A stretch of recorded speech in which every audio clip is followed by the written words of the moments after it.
Check, check, 1, 2.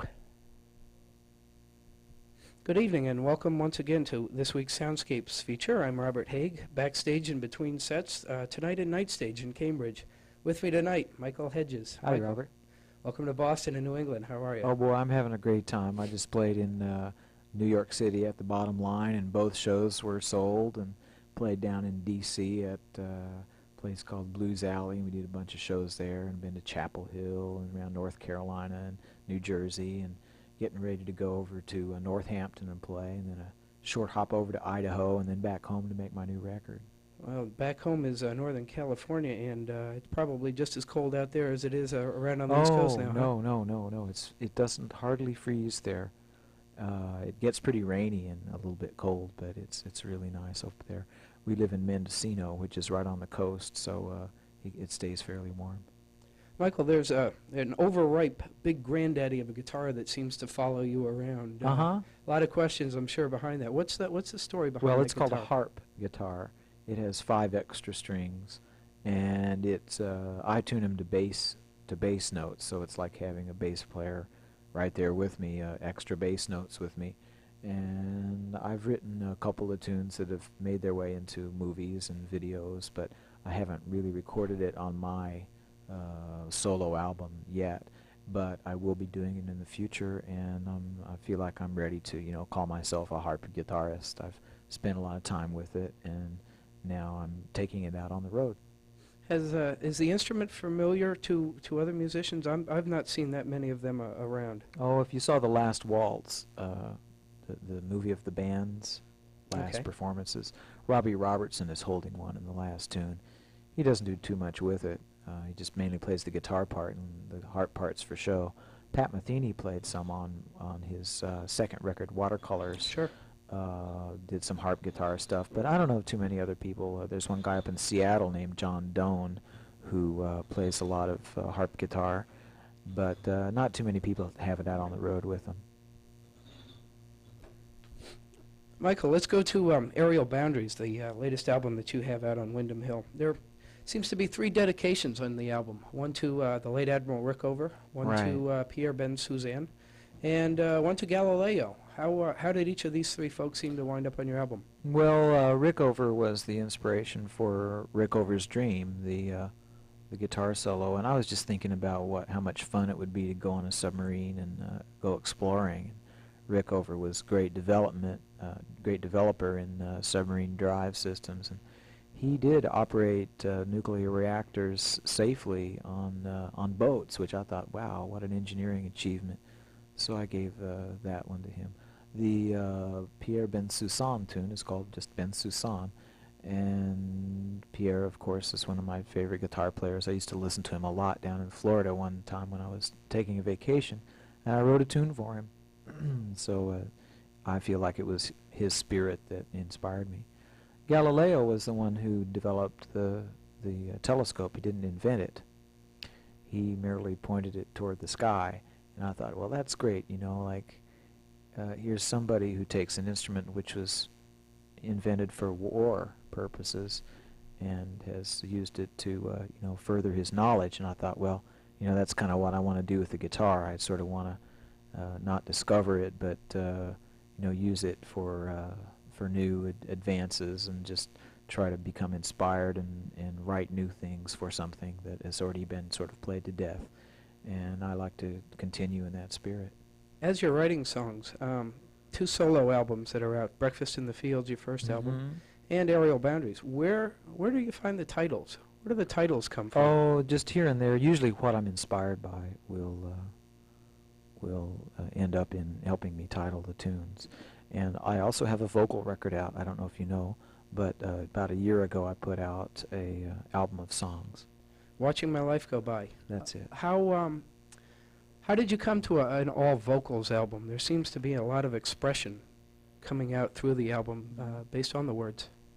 Well, I had always written songs, so this was a chance for me to put them out. I had always been writing vocal material, but Windham Hill was known and was sort of keeping its identity as an instrumental label. But Will Ackerman, who is the founder of Windham Hill Records, decided that these songs should come out, and I was happy about that. So he started Open Air Records, and that will be my outlet for my vocal material. I've just signed a deal to do a new record with that too, and it'll be more rock oriented. The Open Air then is a branch label of Windham Hill? Yes, sir. With the Breakfast in the Field, the first Windham Hill album, how did you get up with Will Ackerman in the first place? Where did that start? That's a nice story. It's very short. He heard me in a club, and we signed a record deal. Was that early in William Ackerman's career also? Yeah, it was like 80. The label was only like 4 years old. So he heard me in this club and decided that he wanted to be a part of the music. After the show, he said, "Hey, you want to do some recording?" I said, "Fine." We went out and did a test recording, and then he had me come play a guest set at the Great American Music Hall, just to see if I could play in front of people, and I could, so we did. Was this this club in California where we first got started here? Yeah, I was studying computer music at Stanford, and working my way through that by playing in bars at night. There's an album out that's dedicated, I don't know if I can say the gentleman's name correctly, but to the spirit of Naomi Uemura. Uemura. That's a Japanese film, is that based on? Yeah. With a number of Windham Hill artists on there. Yeah, Phil Auberg wrote most of the music, and I contributed to it by writing a couple of pieces for harp guitar. And among some of the other people we've borrowed from other labels, Eugene Friesen is on there, and I noticed Michael Manring, of course, also does some cuts. How did all these artists get together to do this particular film? We just went in and watched a movie and played. Was the music based on a film that you had seen or stories that you had heard about him? I did write part of the music while watching the stuff to get it, into that spirit. But I think Phil Auberg was the main person who would watch the music, watch the movie, and then write the music. Mine was more specialty, sort of writing. It was just a couple of tunes for that. Also, as far as films are concerned, there was a Santa Bear's Christmas with Kelly McGillis, the actress that most of us know from the movie Top Gun. I knew her from Witness. I think Witness is a better movie. I think it's a great movie, in fact, with Harrison Ford.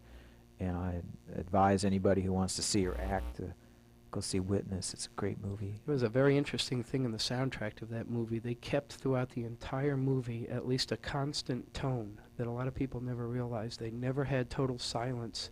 That's really interesting. At any point on the film. That was one of the few things that really stuck in my mind. Speaking of Witness? Yes. I'll have to look at that again. I didn't notice that. But to Santa Bear's First Christmas, again, with Kelly McGillis, there was an interesting thing that happened this past year. I don't know if you're aware of it.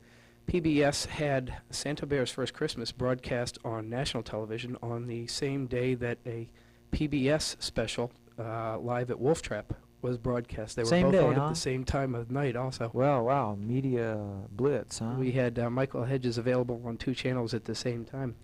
What was with Santa Bear's First Christmas? That was a children's video? Yeah. It was originally, the score was originally to be done by Stanley Jordan, the two-handed tapper, jazz guitar player. But all of a sudden he couldn't do it, and I did it in a week. I had a week to assemble the music to her voice. It was already all timed and set up for TV, and I just wrote the music to go with that. A difficult task? Well, it was something I'd never done before, so it was a little bit difficult at times, but I liked it, and I had a good time with it, so I'll probably do it again. And where does Michael Hedges go from here? What's in the works? I'm working on 2 records.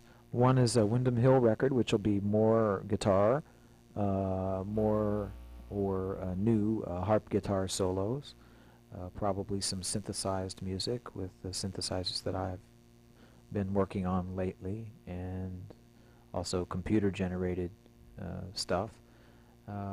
Probably a couple of ensemble pieces with Mike Manring and maybe Mindy Rosenfeld on flute. And then I will finish that record, and while I'm working on that, I will be working on my new rock record, or whatever you want to call it, I don't know, pop record of songs in a more rock format. Then I'll probably start producing people. through the open air label Yeah. again? Or whatever, you know. Whatever comes around, Yeah. keeping the options Yeah. wide open. Well, Michael Hedges, we sure hope that we get to see you again in the New England area real soon. Thanks for having me. And thank you for joining us on Soundscapes. Later.